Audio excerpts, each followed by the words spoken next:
good. So today we're in the third week of a series that you may find weird to walk up into a gathering of the church and find us talking about this stuff, particularly for an extended period of time. And so, but that's what we're going to do. I think we have something like five more sessions in this series, but the series is called Why Do You Believe That?, which is a great question for all of us to ask of ourselves. And today we are talking about a particular question: why do you believe that about origins? What do I mean by origins? Where did it start? How did we get here? And so we've been asking some of the foundational questions at the beginning, which would make sense because all other ideas are built on the things that we've talked about so far. We talked about the existence of God last week, that the universe is not a sufficient explanation as a cause for itself, right? And that God, the creator God, must be. And so today we're asking a follow-up question. Well, then, how did we get here? How has God provided for human beings to exist? And so these are foundational things, because later, next week, I'm going to change the order a little bit. We're going to talk about, well, okay, and if God is there and he made us, has God spoken to us? We're going to talk about, can I trust the Bible? And then we're going to talk about, well, okay, then, so what does it mean to be human?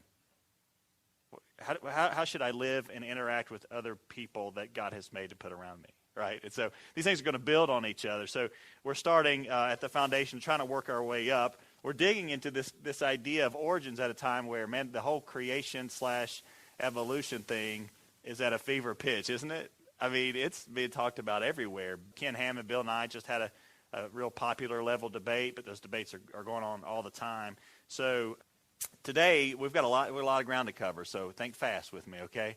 There are many. This can be a really intricate topic to talk about. It also could be controversial because even within a church setting, there are many different views on the answer to this question. Why do you believe that about origins? And even what do you believe about origins? Even within the church, there are lots of different opinions. So we need to look at this thing today from several different angles.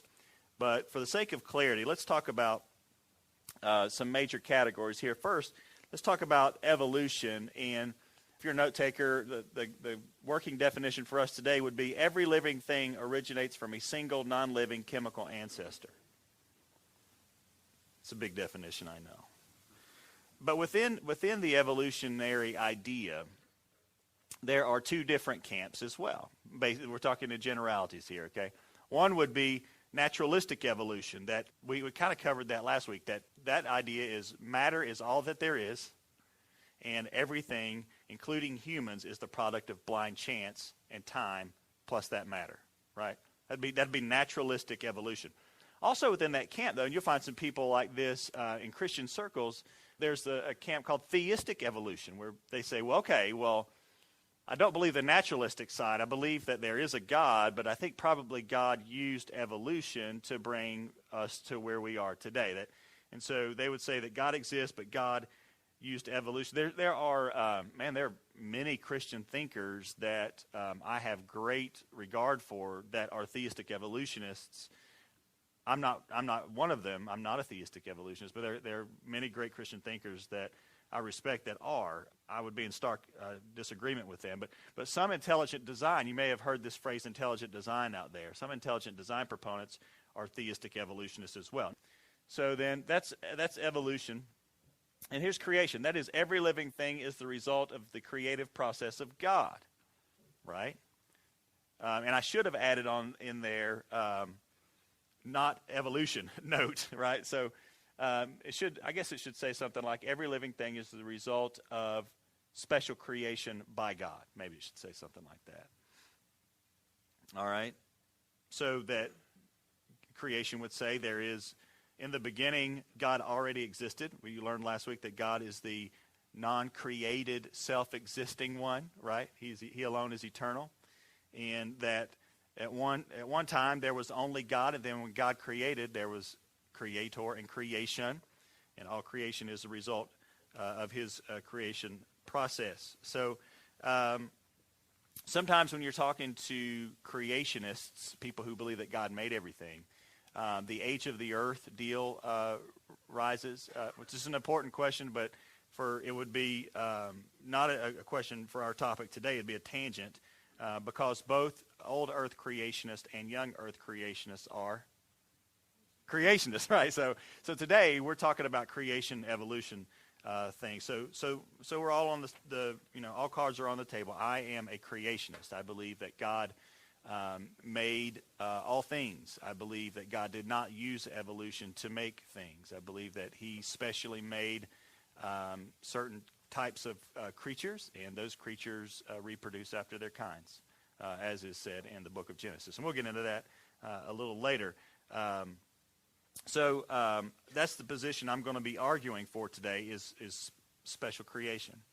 But before we get to that, we're going to talk about evolution. Before we get to evolution, I want to talk a little bit more in detail about this idea because even when somebody uses the term evolution, you see what I'm using today.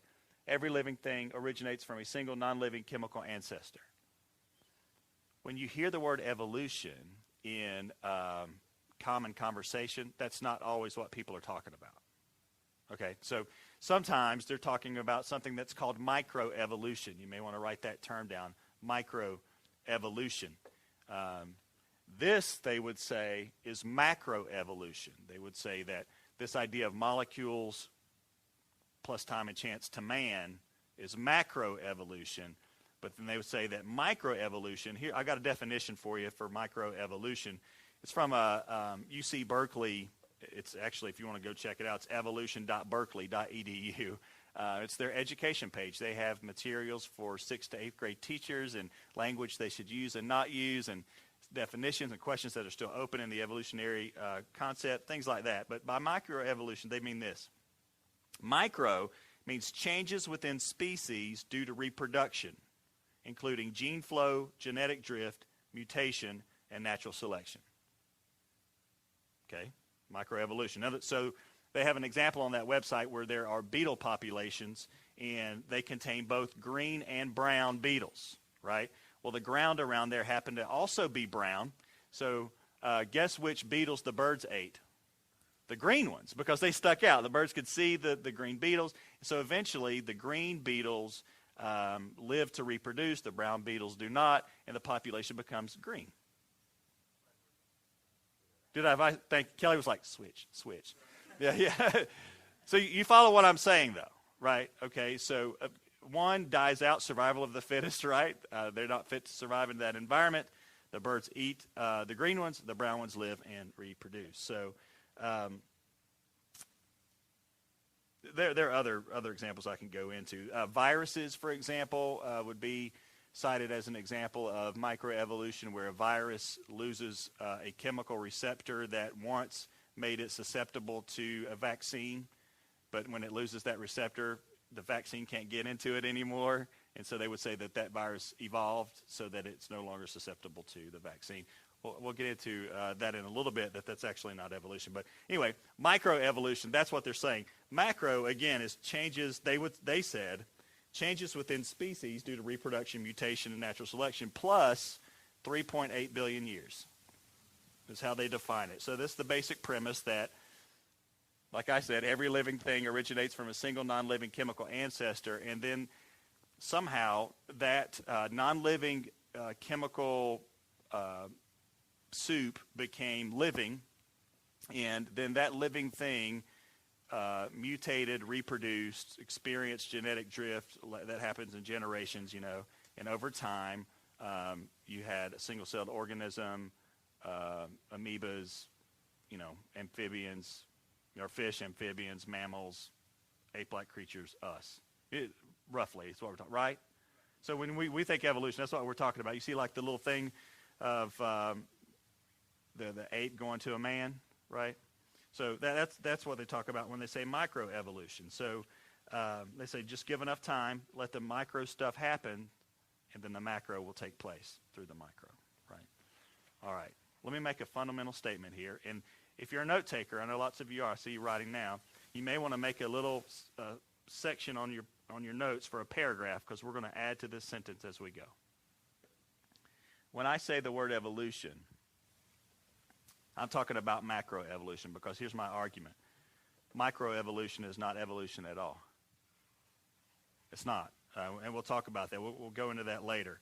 So special creation or evolution. Let's look in to see which of these best fit with reality. First of all, I want to give a case against evolution. And there are lots of them, but the first one is going to be, I would say that evolution is based on a presupposition of naturalism. Now, we talked about that last week. Who could tell me what the presupposition of naturalism is? No supernatural forces, which means only natural things exist. Okay, and what are natural things? Physical matter, right? Okay, so you guys are, listen, A+. If I had stars up here, I'd put your names. That's what I would do. So very good. Presupposition of naturalism. And we learned last week, and if you weren't here last week, that recording is available on our website right now. You can go get that and listen to it. But we learned that the presupposition of naturalism simply cannot be true. It cannot be real because matter doesn't explain its own existence. The nature of time says that the universe can't be eternal, those sorts of things. Yet, the presupposition of naturalism, that matter is all that there is, that only nature exists, is the cornerstone, foundational building block that all the rest of evolutionary theory rests on. So we could say, done. Evolution is impossible because it depends upon a naturalistic presupposition, and naturalism is patently false. Scientifically, philosophically, logically, naturalism is false. It's indefensible. So we could stop there and say evolution can't even get off the ground, right? Let's go a little further. This is a bold claim, I realize, to make, but I would say that evolution actually isn't scientifically valid. Because it violates known scientific laws. How many of you know who a guy named M.C. Escher is? An artist, M.C. Escher. Even if you don't know who he is, you've seen his work.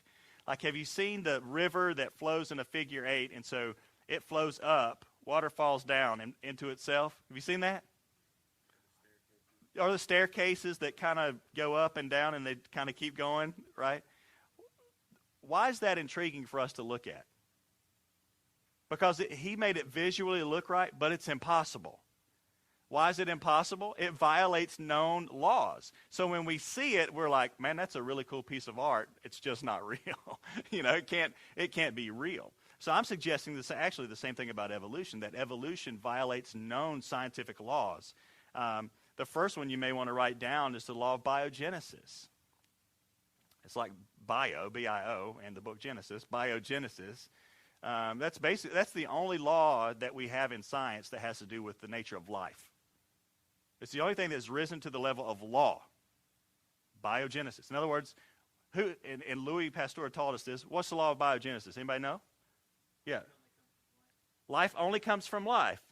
Conversely, life cannot come from non-life, right? So what is evolution dependent upon? Non-life. In the beginning was non-life. The only law that we have in biology that has to do with life says that life cannot come from non-life. Therefore what? Evolution cannot get off the ground. Not only does it depend on a naturalistic presupposition, but even if you grant that, biological law says that matter can never produce anything that's alive. Right? So we know something may be good-looking art or narrative, but it simply cannot be true if it violates a known law, right? Evolution violates the law of biogenesis. The second law that it violates is the fundamental laws of information. These may be not quite so familiar with you. These are kind of new, but modern information theory has shown us in science that information is a fundamental component of reality, but it's not physical. In other words, let me give you an example. Let's say I had a robot that could walk around and say how robots walk, I guess. Maybe. I'll do it again. Anyway. Just had a robot walking around, and you turned the robot off and deleted the program that made it able to walk, right? Let's say you waited before you remove the program, then removed the program and weighed it again, would its weight change? No. But clearly it doesn't have something now that it clearly did have. In fact, that thing enabled it to walk, did it not? So you have lost something that has to do with the robot that is not physical because you can't measure it. Yet it's real because without it, the robot cannot walk. You delete the information, you delete the program, it's gone, right? It's great looking art, but it doesn't work, you know? And so evolution violates biological law. It violates laws having to do with information. And by the way, another law in information is that matter can't produce it. Matter cannot produce information. It simply cannot. How would it? Right? What is information? Information is a code. It is a language. It is communicating an idea, a concept, giving instructions. Matter can't do that.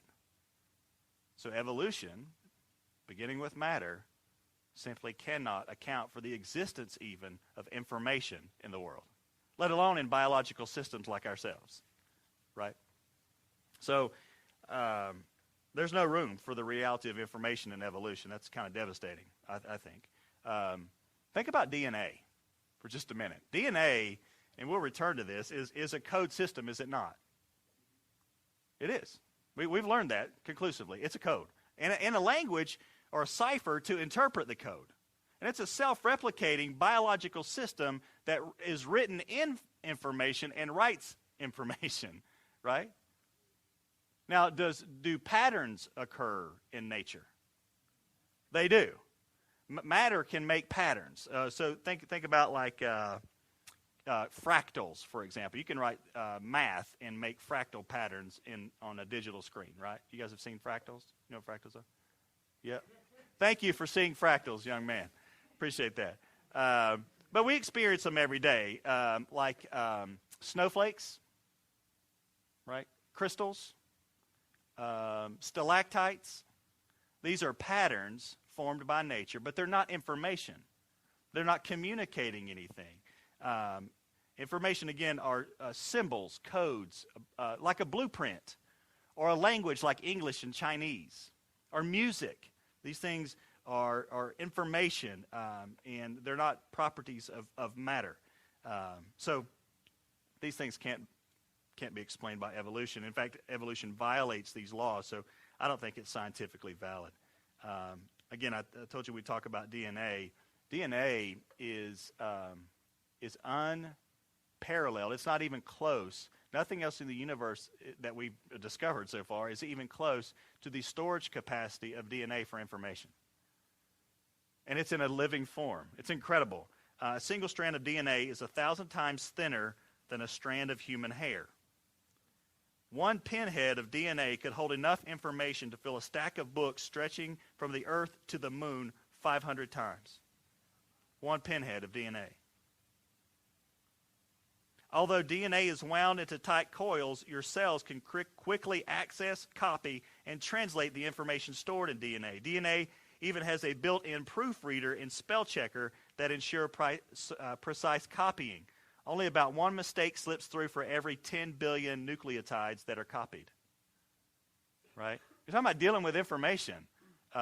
Evolution has no mechanism for that, nor could it ever have. Evolution is alchemy without an alchemist, is what it is. Also, evolution, this is the third reason that it's not scientifically valid, is because I don't think it even meets the requirements of actual observational science. Right? The idea is, this was a key point missed by a lot of people that in that Ken Ham-Bill Nye debate, Ken Ham actually made this point pretty well, that evolution does not qualify as science because it can't be observed, tested, or duplicated. Right? All of these are fundamental to doing science. But, evolution is said to take billions of years, so the process is not directly observable, is it? It certainly can't be duplicated then. If we can't observe it happening, then how do we duplicate it?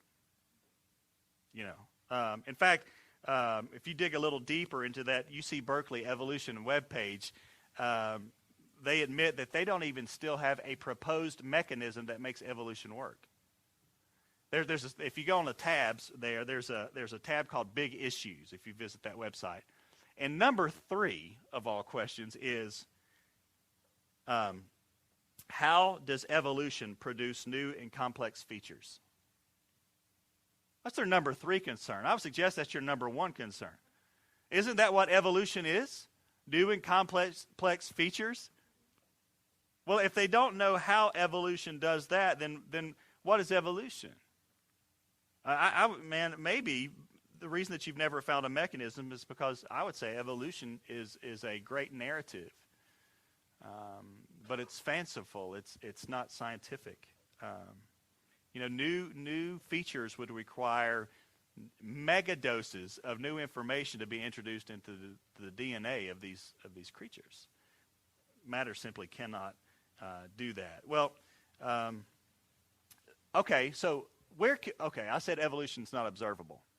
The counter to that, when I've debated and dialogued with evolutionists, particularly an evolutionary genetics professor, he said, well, we observe evolution in bacteria and viruses. And what he suggests is that, well, for humans to reproduce, it takes, what's a generation? 40 years? Is that considered a generation? 40 years? So we can see generations of human beings very slowly over millennia, right? And if we were to observe, he would say, evolution in humans, we'd have to literally observe billions of years. But he says, no, with bacteria and viruses, we see billions and billions of generations right in front of us, right? Because that's how viruses work. That's why you get the flu so fast, right? That's why it takes you down. So he would say that, man, we could actually observe that in viruses. And what we see is that viruses, as I said, mutate in things so they're no longer susceptible to vaccines and that sort of deal. But I would suggest to you that's not evolution. Because, the reason that they are able to be no longer susceptible to vaccines is because they lose, keyword, a receptor by which that vaccine entered to destroy it, right? If you lose information, is that evolution? Kind of de-evolution, isn't it? But we don't even observe it. Let's say that they could do that. We don't see it. We have observed trillions and trillions and trillions of generations of viruses, different kinds of viruses, yet they have never become anything other than a virus. A virus is a virus is a virus. The AIDS virus may mutate and not be susceptible to vaccines anymore, but guess what? It still is. The AIDS, it's not even a different kind of virus, is it? It's the AIDS virus, right? So for evolution to qualify as being scientifically valid, we'd have to be able to observe it. If we were going to be able to observe it anywhere, it would be in the area of viruses. Yet, we simply don't see it. Simply don't see it. Let's see. So what does the evolutionist do then to combat the dilemma of not having a single piece of observable, testable, duplicable evidence? Here's what they do. They do a bait and switch. This is our ongoing sentence, right? Microevolution, I said, is not evolution at all. It is a bait and switch. So what they'll do, they'll talk about macroevolution, that is molecules to man.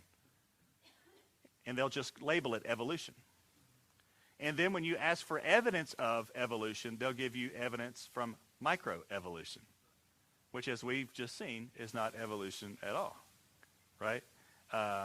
They're far from the same thing. See, what we observe is that within animal families, you guys know phlenology, like order, kingdom, phylum, all that family stuff. Family is a really high category, okay? What we observe is that within families of creatures that they reproduce after their kind, that dog breeding works. Like when you breed two dogs, you get A dog, right? Can you breed a dog and a cat? No, they are different families, right? And we observe that when you breed two humans, they produce humans, right? And so we see great, though, diversity within these families. Man, how many species, for example, are there of like frogs? Thousands, right? Yet they're frogs, right?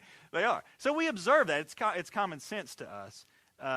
What we don't observe is one animal family transitioning to another animal family, like fish to amphibians to rodents to apes to humans. We don't observe that, ever. There's not a mechanism for that. We'll get back to our little running statement here. I'd also say that evolution is contrary to common sense. You may have picked up on that so far, but we could just start asking a few questions of evolutionary theory and show that a gradual process, that many of the processes, intricate systems that we even see within our own bodies could not possibly have come about by a slow, gradual process, because the creature that the process exists in wouldn't have survived. So let me give you an example. Which evolved first then? The blood, the heart, the blood vessels? Which one? Because you're going to need all of them at the same time, or you'll bleed to death, right? Which evolved first? Your mouth, your stomach, your digestive fluids, or the ability to get rid of your food? Because you're going to need all of them. How many are hearing on that one? You need all of them, right? You need all of them. Which evolved first? Your windpipe, your lungs, or the ability for the body to use oxygen? Right? Which evolved first? Your bones, ligaments, tendons, blood supply, or the muscles to move the bones? Well, think about blood clotting. There are 20 intricate, complex steps that have to all take place, and all take place in order, or you'll just bleed out. So the organism that is struggling to somehow produce blood clotting would never survive to reproduce and pass that information on, even if that were possible, right? So that's my case against evolution. Let's quickly talk about a case for creation. You could almost go to the evidence that debunks evolution and say the only logical alternative is creation. But I would say that creation is actually confirmed positively by the scientific data. We've talked about that. Life only comes from life, right? It's a law. It's a law. It's not just a bill. It's a law, right? It's a law. And so it logically follows in the creation model then that a living creator would not violate the law of biogenesis by creating living organisms, would it? No. It's completely consistent. In fact, it would say that the creator of life must be alive. Must be, according to the law of biogenesis. It must be. Okay? Evolutionary theory doesn't have a mechanism to account for the changes outside of species, like I talked about. So picture, if you will, how many of you are familiar with the evolutionary tree of life? Seen stuff like that where you've got like the amoeba at the bottom and then like a trunk and a bunch of branches and like birds and us and gorillas and whales and giraffes. Right? You've seen this, right? Well, we've seen that evolution doesn't have a mechanism to produce that. Number one, they're assuming the existence of an amoeba. That's a pretty big assumption, isn't it? But even given that, they can't produce the added information and structural changes to create these things up here in the tree. Science doesn't hold. However, the creation model, if you picture not an evolutionary tree, but picture an orchard where you have created kinds represented by trees, right? And those kinds, dog kind, horse kind, feline, equine, whatever, all especially created in the book of Genesis, says that they were created and reproduced after their kind. Well, that's what we see, right? So the creation model is actually confirmed by what we see. So let's return to our running statement here. Microevolution is not evolution at all. It is a bait and switch. Microevolution actually fits the creation model and is better described not as evolution in any sense, but as every living thing reproduces after its own kind. This is what we observe scientifically, isn't it? It just is. We'll get back to that. But a creation by a super intelligent being is the only explanation for the existence of information in living organisms as well, right? We saw that evolution has no explanation for that. Creation model does. DNA, again, as we've seen, is not just a pattern. It's a code. It's a language and an information storage system. All codes, this is science, all codes that we've ever seen, that we've ever observed, without fail and without exception, have been produced by a mind. All of them. There's not an exception. Therefore, the logical conclusion then, when we look at the code system of our DNA, is that amazing code and language and the information of the DNA are not only proof of a creator, but for the awesome wonder of the intelligence of that creator. That's not a religious statement. I'm just following, we're trying to be willing to follow where the evidence goes. But there are, of course, religious implications for where the evidence goes, isn't there? And my experience has been that sometimes we get to a point in conversation with talking. I get to a point in conversation with talking with people who adhere to evolution as being real. I find a willfulness, honestly, under there where they seem to want evolution to be true, and they seem to want there to be no God. There's a renowned evolutionary biologist. He was the senior postdoctoral fellow for the National Science Foundation. His name is Richard Lewontin. He actually, in an honest, candid moment, admitted this. Here's what he said. He wrote it in his book, Billions and Billions of Demons. He says this: "We take the side of science in spite of the patent absurdity of some of its constructs. In spite of its failure to fulfill many of its extravagant promises of health and life, in spite of the tolerance of the scientific community for unsubstantiated just-so stories. Because listen to this, because we have a prior commitment to materialism, naturalism, a presupposition, if you will, right? It is not that the methods and institutions of science somehow compel us to accept a material explanation of the phenomenal world, but on the contrary, that we are forced by our a priori, that is, prior to looking at the evidence, adherence to material causes to create an apparatus of investigation and a set of concepts that produce material explanations, no matter how counterintuitive, no matter how mystifying to the uninitiated. Moreover, listen to this, materialism is an absolute, for we cannot allow a divine foot in the door."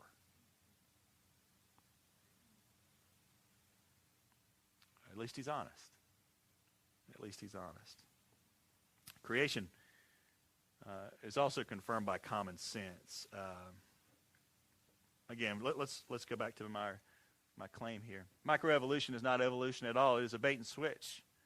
Microevolution actually fits the creation model and is better described not as evolution in any sense, but as every living thing reproduces after its own kind. This is what we observe scientifically, and this is affirmed by the historical account in the Bible's book of Genesis.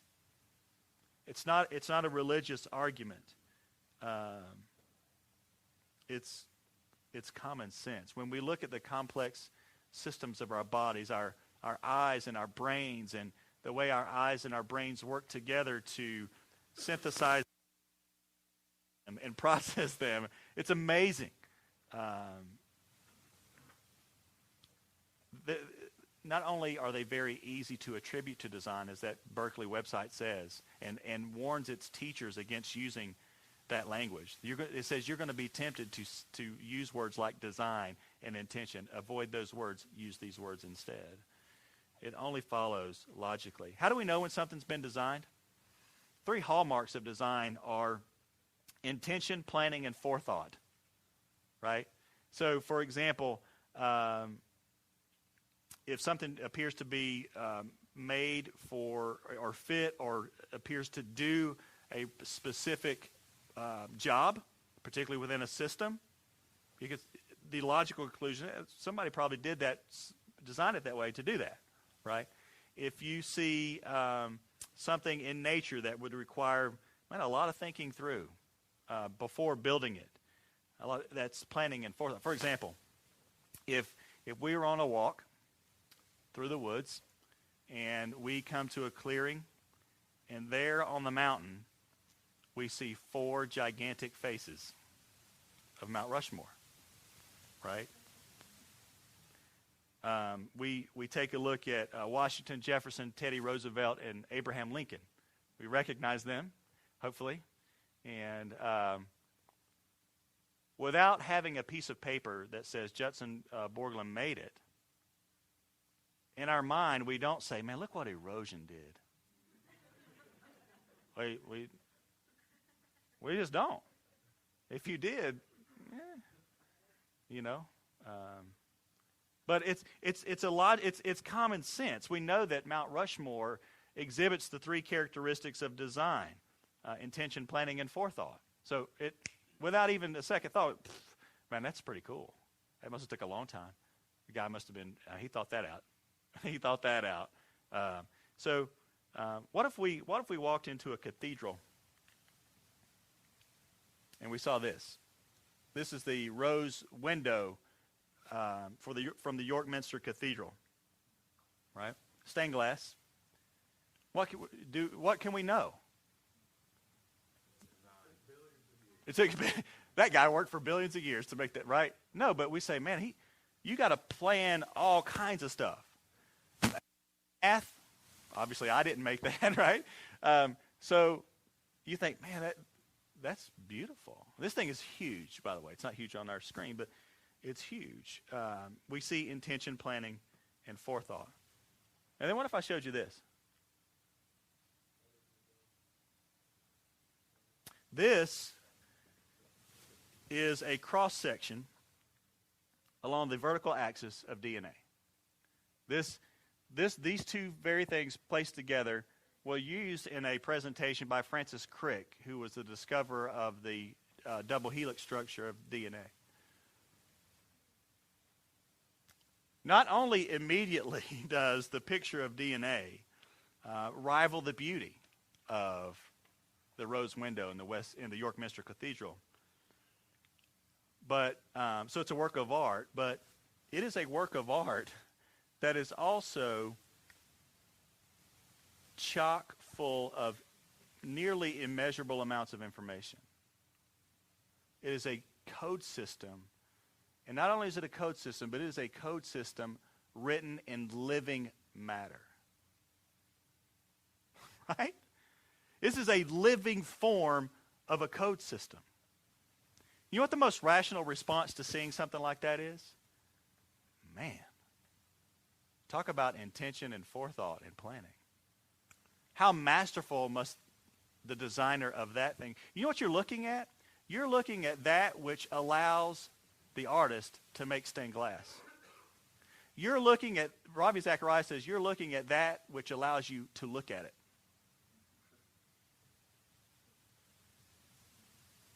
This is common sense, man. This is common sense. Our body has trillions of these. Trillions of these. When we consider our creation, our natural response should be that of David in Psalm 139. He says, I praise you. Talking to the Lord. He says, for I am fearfully and wonderfully made. Wonderful are your works. My soul knows it very well. Right? And I was thinking about how God splices human DNA then from a father and mother. You guys ever seen mitosis?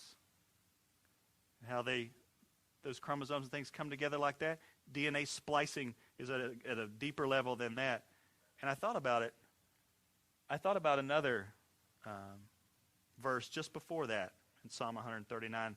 where David says, "For you formed me in my inward parts. You knitted me together in my mother's womb." I don't think David ever saw DNA splicing, but he was onto something. See, we haven't made religious claims this morning. We've made scientific and logical claims. But man, there are massive implications for the truth of these things. I would invite you to consider those implications. That God is actually there, and he actually made you. He is the craftsman. And he has left clues about himself so that you may know him. Paul says that we may seek him and find him because he's not far from any of us.